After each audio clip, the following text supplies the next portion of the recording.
Hey there, and welcome to another edition of Power Purls Unplugged, the video version of Power Purls Podcast, broadcasting live on Facebook every Friday.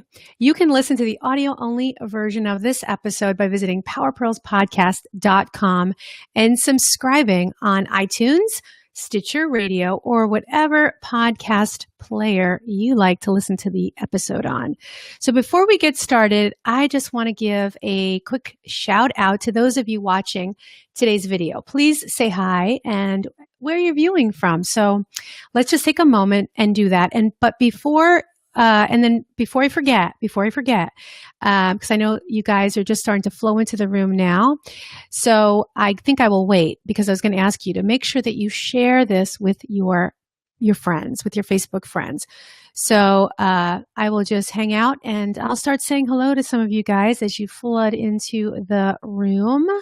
Jana is here. How you doing? Danette just joined the room. Lucetta, nice to see you. Awesome, you guys. Evelyn just joined in on the conversation. All right, Evelyn is in New Jersey. I did not know that, Evelyn. How exciting. Jenny is here. How you doing, Jenny? All right, so I jumped in really, really quickly here, and I'm just going to wait a little bit before I tell you guys what the topic is, although I can tease it just a little bit, and then I can go back to it. So we have Linda here from Austin, Texas. Hey, Linda, so nice to see you. All right, so what are we talking about? I'm just going to share that, and then I'll circle back a little bit. So we're going to be talking about 7 ways that you can become an intuitive knitter. So how are we going to do that? So basically, I'm going to talk about how you can master the tools, right? So master the tools for becoming a really masterful knitter, right? And then reimagine them. Take those tools and deconstruct them. So I know that many of you in the room right now, watching the video, that is, we've been on an intuitive shawl making journey over the past couple of weeks called the Stitchucation Shawls Workshop, and it's been 5 weeks.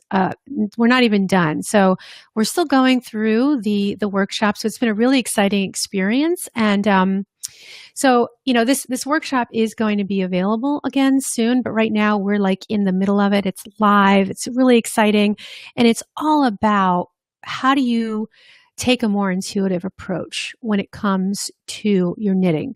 How do you find that intuitive knitter inside of you? How do you trust that wisdom? So that's what we're going to be talking about. And, we're going to just dive right in. We're going to dive right in right now. And I just want to say that simultaneously, I must be crazy because I am simultaneously recording an episode of Power Purls Podcast. So I'm trying to be mindful of the audio listeners. I have 3 ways of recording this right now. I have my fancy microphone that you guys see right here. I have my lapel mic, which is on me right now. Oops, sorry, Instagram, because I just hit that. Instagram is right here on my phone as I point over there. Hi. And did I say, is that the third? Yeah. So I'm kind of crazy. I love technology. I love being a little bit nuts like this and trying all these things and geeking out on it. But at the same time, it makes me a little bit crazy. I don't know if I just kind of get into the excitement of it all and trying to manage it and bring it all together. So, yeah. So anyway, so we'll get going, and you guys, just so you know, hey, more of you have joined in. This is like exciting. So I'm just going to say hello again, to a few more. So Troy just joined, Danette, Bev, Melanie. Hello, you guys. So I will dive into the podcast, and then I will be asking you guys a question later on. Because I want to, like I said, I want to be mindful to the audio listeners. And so for those of you watching the replay or listening to the audio, you can always go back. You can come here to you can go to the Facebook page, leave comments, because I'm always going to be popping in and out and answering those. Lynn just came into the room. Hello, hello, hello, everybody. Okay, so now I'm gonna dive in. We're gonna get going, and I'm going to first ask you all to please take a moment, if you would be so kind, and to share with all your friends. I always forget. I always forget to ask. And that goes for you, Instagram person. Hi, Cat House Crochet. So please take a moment and share. Judy, hello. Nice to see you. This is awesome, you guys. So I have to switch gears and start thinking about the podcast now. So this is the video version of the podcast, you guys. And really, that's how we're going. That's the kind of the direction that things are going in now. Kimberly just joined. Awesome. Kim, so nice to see you. All right. So I hope that you all have shared this with your peeps. Thank you so much. So let's get started. Again, I'm Kara Gott Warner, and I'm a host of Power Purls Podcast. And I jump on here every Friday at 3 p.m. Eastern Standard Time. And this is the video version of Power Purls Podcast. I'm broadcasting live on Facebook. As you all can see, you can listen to the audio-only version on iTunes, Stitcher, or whatever player you like. Okay, so let's dive in. So I know you guys are dying to get those 7 tips for how to become an intuitive knitter. So we master the tools and then we reimagine them. And that's what I want to talk about today. So as I said earlier, we are on an intuitive journey over these, it's been like, gosh, it seems like the last few months, right? Because some of you have joined me for the challenge, and now more of you have been with me for this exciting 5-week workshop that is in progress. We're about to start Lesson 3. Lesson 3 is coming up, and that will be released on Monday. So for any of you who are wondering, what's that all about? Well, I will be releasing the workshop again, so you'll have another opportunity to take it, but it will not be a live workshop. Right now it is a live workshop, although there will be more live workshops down the road. And something that I really enjoy doing, as you guys can tell here, I love going live. So there'll be more live opportunities, live challenges, especially live challenges. So those will always be, there'll be a combination of live and pre-recorded challenges. So anyway, so in this workshop that we're all having a ton of fun with, it's all about taking an intuitive journey through shawl making, right? And so that focus is to find that intuitive knitter inside of you, to trust that wisdom, to trust your inner wisdom, okay? And so, as the former editor of Creative Knitting Magazine, I know it was always, as an editor, it was always about the pattern, right? But the pattern can also be a hindrance, right? Because, we can really get caught up in relying upon what it says in the pattern instead of, trusting our own wisdom.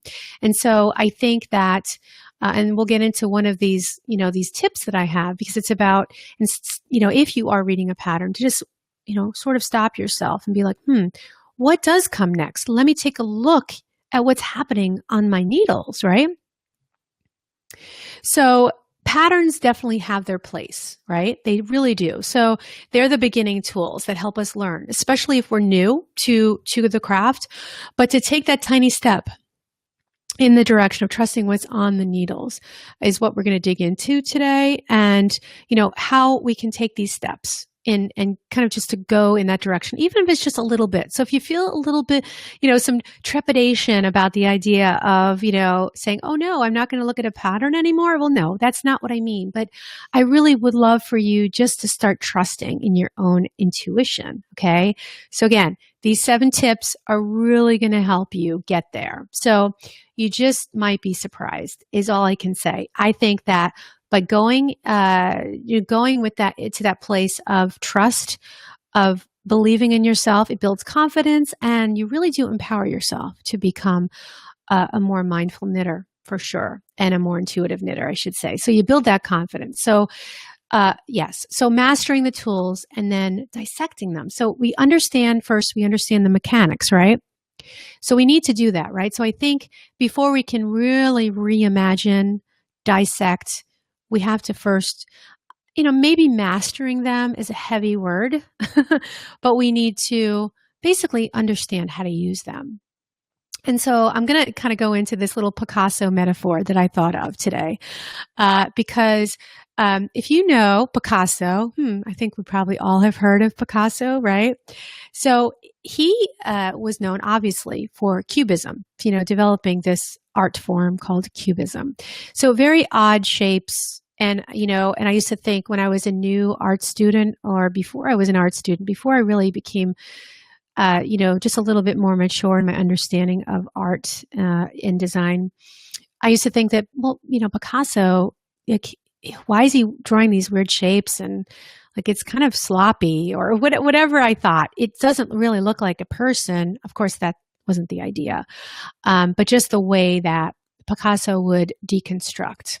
And there was so much meaning behind what he did. But the more I studied Picasso, the more I realized what a draftsman he was. He could draw any image from life in the most perfect detail. So he could see, hands down, Picasso could see, and he could translate and illustrate. So he was an illustrator. He could translate what he saw with his eye and tell a story, right? But then he became curious and he decided to deconstruct, right? Deconstruct what that really meant. And then this abstract art form called Cubism was born from Picasso's innovations. So I just thought that would be a kind of a cool way to kind of talk about how, we can take this idea of mastering tools, right? Of mastering, understanding this thing, right? That we call knitting. And then once we really get a grasp for it, to explore the possibilities and trust our own, the tools that we acquire. Because I can remember when I first started knitting, it wasn't that intuitive, but crochet was more intuitive for me for some reason. Crochet felt more intuitive. I could just start crocheting and make something because I said, oh, I want to make that thing. But with knitting, not so much. But after a while, I could do that easily because I understood the tools. So there's really no right or wrong in knitting. And you guys, maybe you've heard me say that before in the past because, I think that sometimes we can get caught up in like black and white and this is how it is and this isn't, the way it's supposed to be. And, and I know that can happen, right? But, maybe that twisted stitch in the middle of a stockinette row, you could say is an accent, is a design accent, right? But so it's really kind of isn't beauty in the eye of the beholder, sort of. I mean, you could kind of go down that road and say that you meant to do it, right?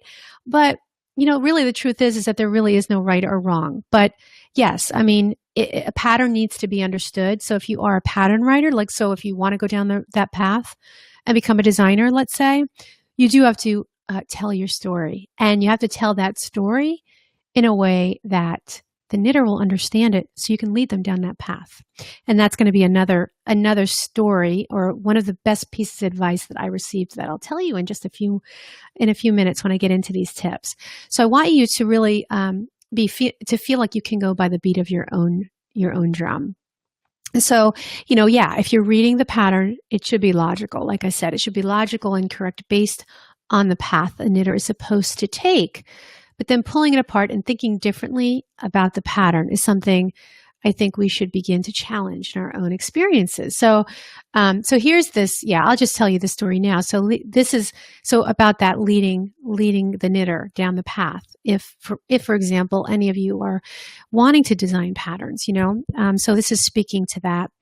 And any pattern that you read, as a knitter, as a hobby knitter, it should be leading you. If it's a good pattern and you understand it, it's leading you down a path. So early in my designing career, one of my mentors gave me the best advice about pattern writing. And she said, you need to know where to lead the knitter in the pattern, so they know where to go. Because if you don't lead them down that path, they're going to get lost, right? So the main goal is to lead that knitter and to write the pattern in a way that will lead them. So as long as whether you write a pattern based on the kind of symbols and guidelines that are out there, because there are guidelines that a lot of magazines and books follow, but in my honest opinion, if you are able to lead someone and give them that end result in whatever way you need to, based on your style and your own way, and your own vision, then that's how you should do it. So I'm going to get into now my 7 tips for how to develop your knitting intuition. Are you guys ready for this? You guys ready? All right. Here we go. So I'm just looking over at the comments real quick. Again, trying to be mindful of you guys watching listening to the audio version of this show, just making sure that everyone's happy over on the comments side. Awesome. So, and I'll just read a few of these little comments here. So Jana, and I'll go back. Just a little aside here. So Jana Ford says, yeah, it's easier to be intuitive with crochet than knitting most of the time. So going back to what I said earlier, and that's an interesting topic. Maybe that's something we should talk about another time.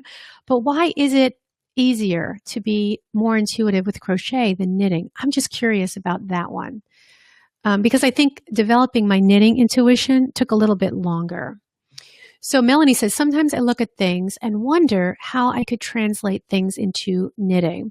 So Melanie, going back to being intuitive with crochet, do you find that I don't know if you crochet, but do you feel that you're more intuitive when it comes to crochet or another craft?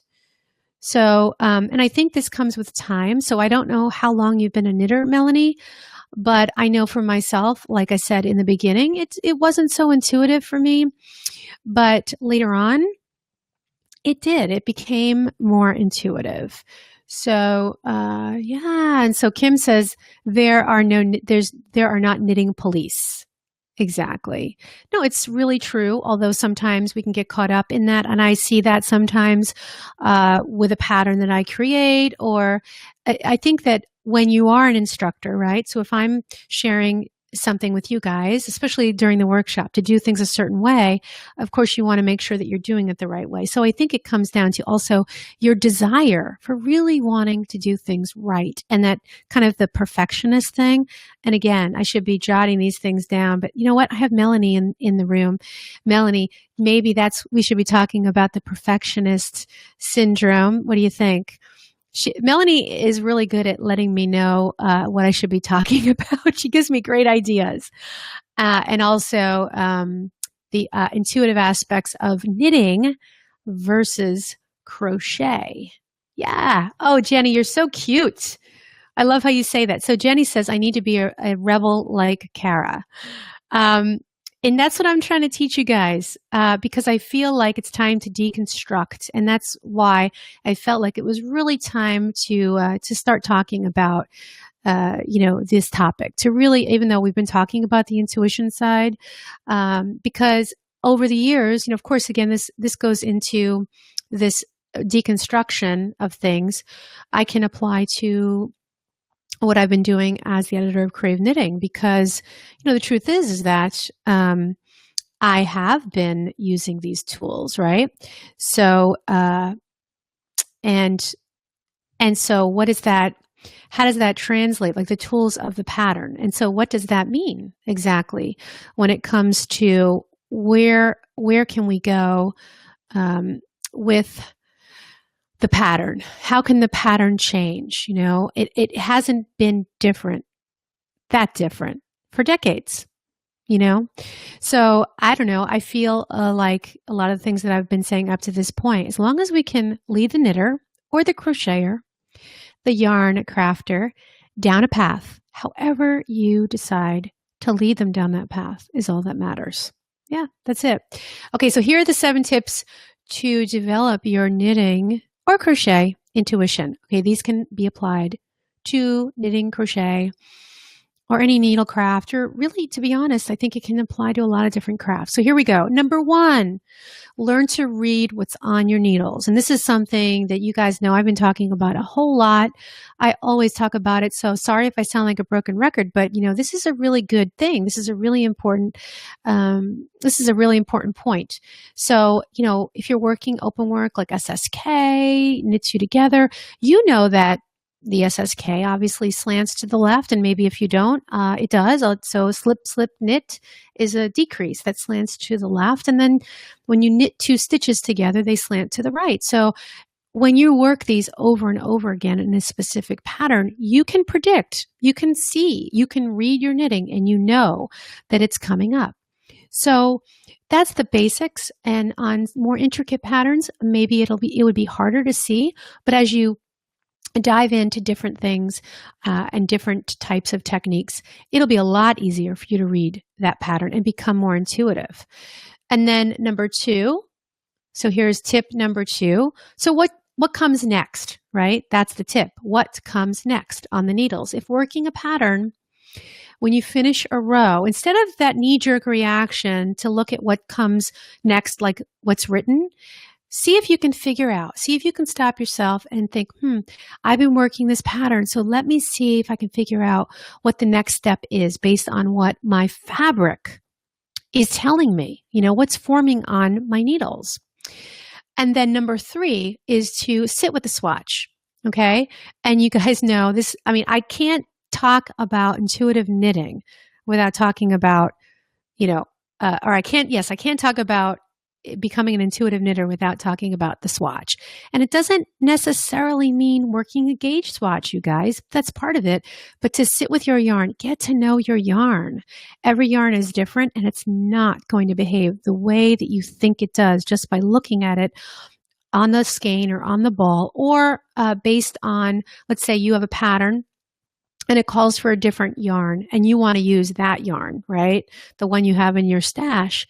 You don't know how it's going to behave, and it may look very different. So you owe yourself the time. You owe the yarn the time. It's just a great idea to take that time to be present with your swatch, because that's where ideas will come, magic sparks will happen. So I've talked about magic sparks a lot on this podcast. Okay. So let's go to number 4. Number 4 is be spontaneous. Okay, and so what do I mean by that? So you might be making your swatch, and I want you to just go from, let's say you're working with a bulky weight yarn. Get crazy and go down to a lace weight yarn. That's weird, right? But you don't know until you try. Or maybe that's a little bit too much. So maybe you go down to a DK weight or a sock weight yarn. But just break the rules and be spontaneous. I think that's the only way to discover and to break that mold, to break the mold. I'm trying to get you to break the mold. So here you go. I'm a rebel. Okay. And then let's get to number 5. Okay. Number 5 on this list is to do the opposite. Okay. So do the opposite of what the ball band instructs. So, I want you to break those old habits. So that's in line with the being spontaneous. But the reason why I wanted to bring this 5th tip up, and because I have another little story. And it's, so a friend of mine, a good friend of mine, I'll just use her first name, Karen, and she's a Southern belle from Augusta, Georgia, and very wise woman. And she would say to me, she said to me once, and this is, how we have those things in our life that just stick in our brain and they just stay with us. And she said, Kara, when you wake up tomorrow, just do the opposite of what you normally do. And I was like, what does that mean? What does that mean? That's so crazy. Like, okay, so instead of waking up and, doing whatever I do, go outside for a walk instead of, sitting down and having a cup of coffee. Just go out right when the sun is about to rise, or something like that, or something totally different. Just try something different. And that that right there, it breaks old habits, right? It breaks old ways of patterns, old patterns of working. And I just love that advice that she gave me. And I think whenever I get into a rut or I feel like I'm in a pattern, a habit is forming, a bad habit is forming, I always think of that wise advice that my friend Karen gave me. Okay, are you guys ready for number 6? And then I have a question for you, and then we're going to just have a little engagement time. So number 6 is to pay attention to the way you do things, right? To the way you do things in your knitting. But hey, you can apply this to life. You could take these 7 tips and put them into motion any way you want. So pay attention to the way you do things. And if you understand how to knit in an unconventional way, embrace it, right? Embrace it. That's okay if that's how you understand. You don't, like we said, there's no knitting police, like Kim reminded us. There's no black or white. There's no right or wrong way. If you have a certain style and it's quirky and it's off the wall, but it gets you to that end result, then embrace it. Use the methods that help you understand your work. Okay? And here we go. Drum roll, please. So here we go. Number 7. Do you see a better way to knit a pattern? Okay. So that's the tip. So if you see a better way, I should rephrase that. If you see a better way to knit a pattern or a crochet pattern, knitting pattern, then apply it. So maybe you think that there could be a more open-ended solution that would allow you to work a longer shawl, for example, or maybe a deeper cowl. Then do it. A deeper neckline, whatever it is. Then do it. So I do that all the time. I see something in a pattern that I like, but maybe there's another element that I don't like. So I'll change it up. And you know what? I might borrow a sleeve from another pattern. There's nothing wrong with doing that. There's nothing wrong. Or maybe borrowing a panel. Let's say you're making a shawl like the one behind me and you are in the workshop because this is our shawl pattern and you want to insert a really wide center spine, right? So with this center spine and you can do that. Just open up a stitch dictionary and deconstruct and have a little bit of fun. All right. So those are the 7 tips. So you guys, I have a question for you, and then I will jump over here into the comments. But before I do that, I'm going to ask you this question, okay? And it goes like this. Do you like the way most knitting patterns are written, or do you feel that it's time to reimagine how we navigate a pattern that includes a more open-ended, intuitive approach? Okay? So it's your turn to answer that. And for those of you who are listening to the audio or watching the replay, feel free to leave your comments on Facebook. So in the comments here, if you are watching the replay, and if you're listening to the podcast, to the audio version, jump on over to the show notes page at powerpurlspodcast.com and let's start a conversation there. Let's do that. So now I'm going to take a look over here in the comments and see what you guys are up to. So Kimberly says, I always adapt patterns to fit me. I'm currently doing it right now with the shawl. Well, that's great. That's awesome. Let's see. I love to see all your comments come in. So yes, Danette says, yes, I didn't do a gauge swatch once and I had to tear apart a whole sweater, learned my lesson. Yeah. So the gauge swatch, right? And we've gone up this road before. It's your blueprint, you guys. So, and that's another one, like we've explored that, but I think we can explore it even deeper. That gauge swatch is our blueprint, whether you're designing or you're knitting something for pleasure. Okay. So thanks for mentioning it. Thanks for being honest about that, Danette. This is great. And so for those of you who have just joined, I'm looking over at my phone now because I've been neglecting the Instagram audience. I just started broadcasting live on Instagram. Today's, I think, only my second time. That's it. My second time. So it's a small crowd over there on Instagram, but I thought, I'm going to get the word out there in all the different places. So here live, Instagram, YouTube, and the podcast all in one shot. It's a beautiful thing. So I think, and I was just thinking about this today. I'm going to be teaching a workshop on how to podcast for fiber artists, for crafters, knitters, to do just like a no nonsense approach to podcasting. So I think it's time for that. So Troy says, I prefer written patterns or visual. So Troy, so basically you'd like to kind of toggle between both is what I'm guessing. And I think that that's good. Like, especially if you've got the visual, like a chart, for example, right? And then you've got the written pattern. Like, of course, creative knitting is known for always having charts and written patterns. So that's something that I think was, yes, exactly, Troy. So thanks for jumping in there.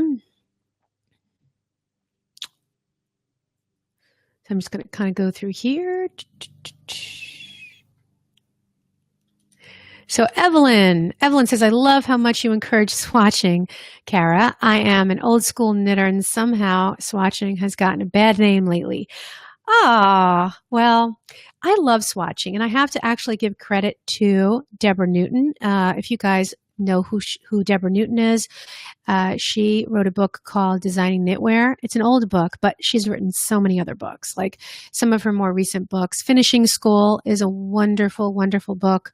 But anyway, I learned to love the gauge swatch, but not just the gauge swatch. I learned to love sitting with my swatch, drinking coffee, just enjoying the process, and I think that something happens. We get a little bit nervous and scared that we're going to run out of yarn. And I get it. Yarn is not cheap.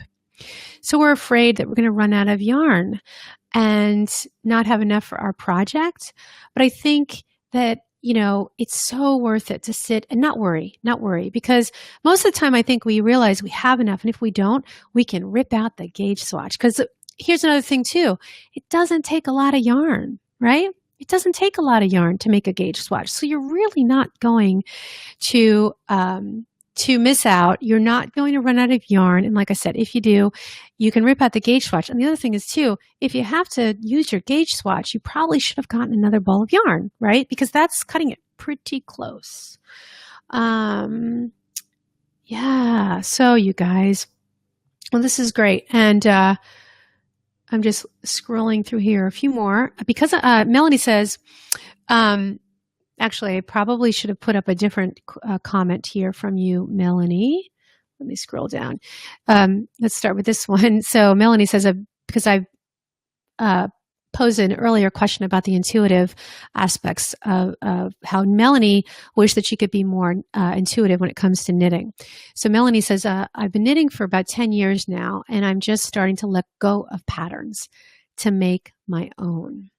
Well, you're in the right place, Melanie, and that's that's the beginning. That's the beginning of being able to trust that wisdom, that intuitive, that confidence, and, empowerment comes with that as well. So let me go back up to the other second part of that. So Melanie says, because I was looking at patterns and thinking how I would make changes.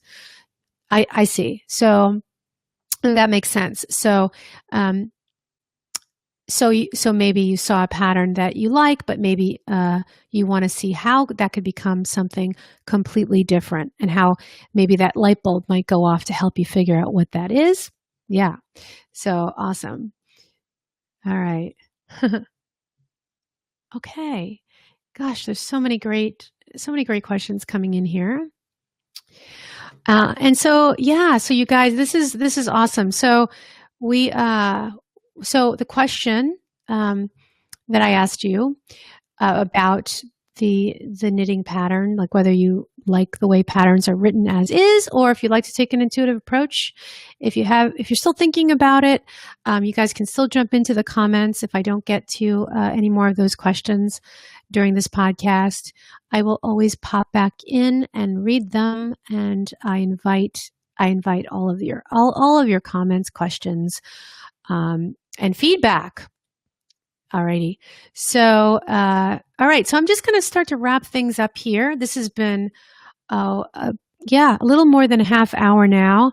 Oh, and I see someone on. Let me pop on over to Instagram.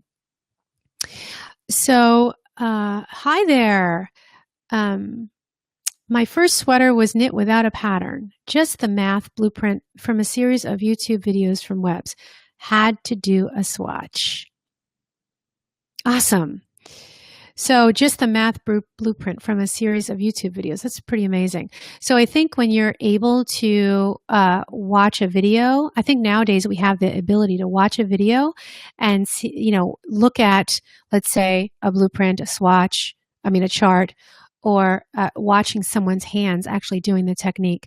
It really does help us wrap our brain around exactly what's happening. So thanks for chiming in there in Instagram. Wow, I don't know what your name is, but Pack Design. Sorry about that. So, all right, you guys. So please remember that Power Purls is on Patreon now. So please consider supporting the show in whatever way that you guys can. Let's keep this all going. So if you guys want to learn more, if you're not already a member or you're not already part of the community on Patreon, you can go to powerpurlspodcast.com/community and you can learn more about that, the benefits, the rewards, because there's lots of good stuff happening over there.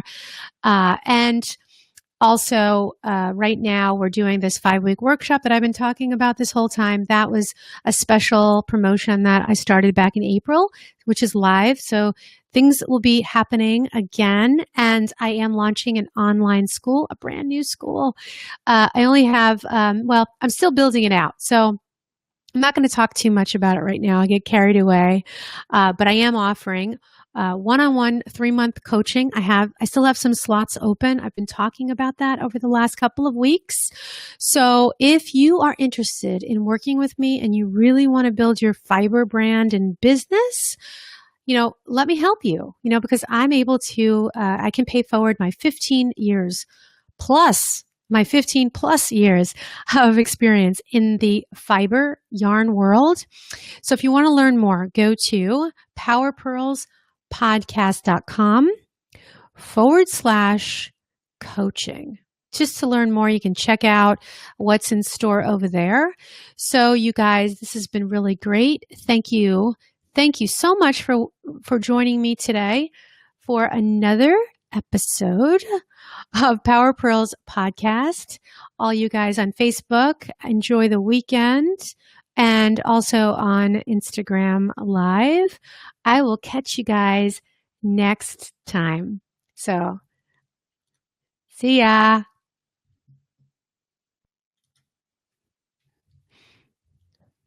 Bye-bye.